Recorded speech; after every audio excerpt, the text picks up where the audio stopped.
Chess friends, how are you? Hope you are good, and today I will show you the Mahindra Chess Round 8 game between Magnus Carlsen and Levon Aronian, and I have a great news for you. Stockfish 16 has been released yesterday.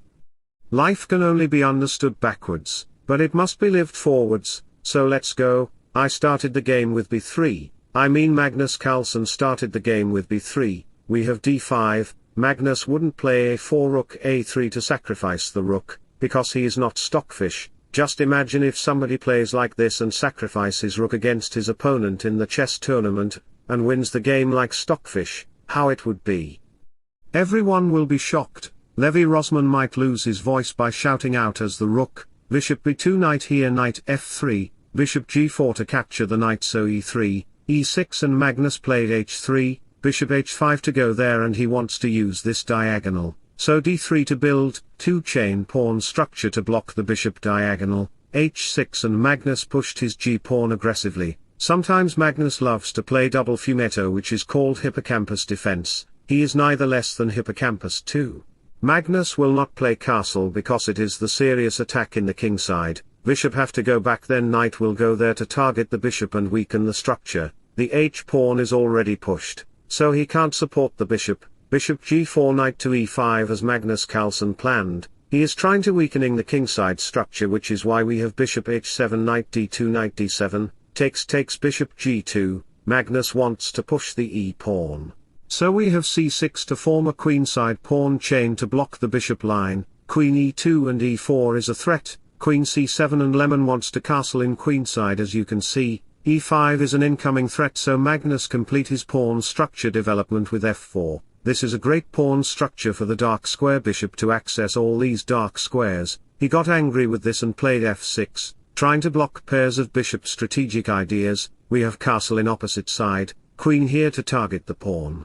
Bishop a3 is a possible threat to exchange the bishops. He strikes the center with e4. Here if you dare to capture the pawn, queen takes pawn, then after takes, we will capture the pawn with a check, king here rook e1. This is coming, and the worst thing is that the queen can't do anything here, so rook c8 queen takes pawn, the knight is coming and the king position is in a very bad situation. You may lose the game, so back to the position. We have castle, king b1 bishop a3.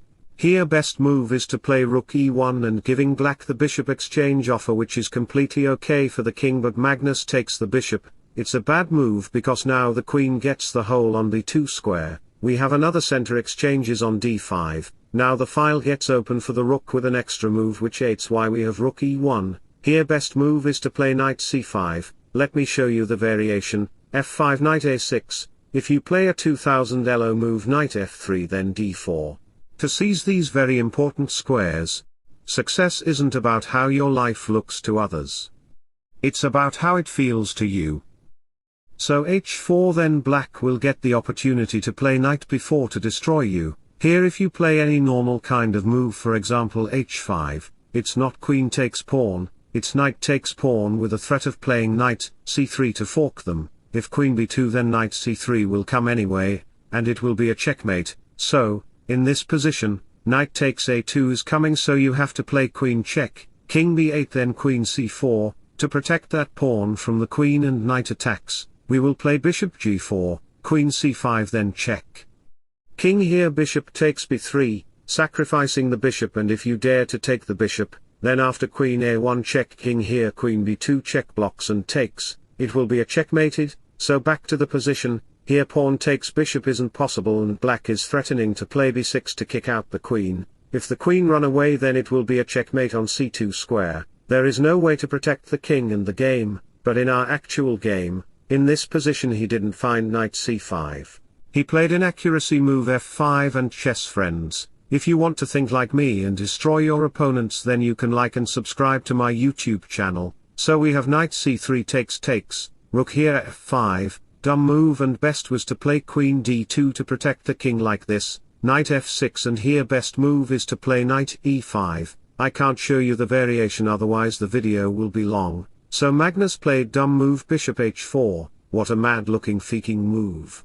Putting the bishop behind his own stupid structure, maybe he wants to push this nonsense pawns somehow, so Lemon get a chance to play d4, seizing that square. g5 mistake move, best was to play knight e5, so after takes knight takes, bishop g8 to target on these pawns, we have bishop g2 and Lemon played rook d5, yes you right, he sacrificed the rook, blunders Carlsen accept the rook sacrifice, it's a super blunder move because after knight takes d5, Lemon is threatening to fork the king and queen. And how will you protect the king and queen at the same time? If you slide the queen to f2, then knight c3 will come king here, then it will be a checkmated on a2, so back to the position, if you slide the king then knight c3 will come anyway, this targets this and this, queen f2 then it will be a mate on a2 anyway, for that reason, Magnus Carlsen decided to resign the game after making a blunder of 200 elo rated move, knight c3 is coming, so you have to play c4 to protect the pawn, knight c3 check king a1, takes and black is completely winning here. Don't go back, enjoy the game with my background music.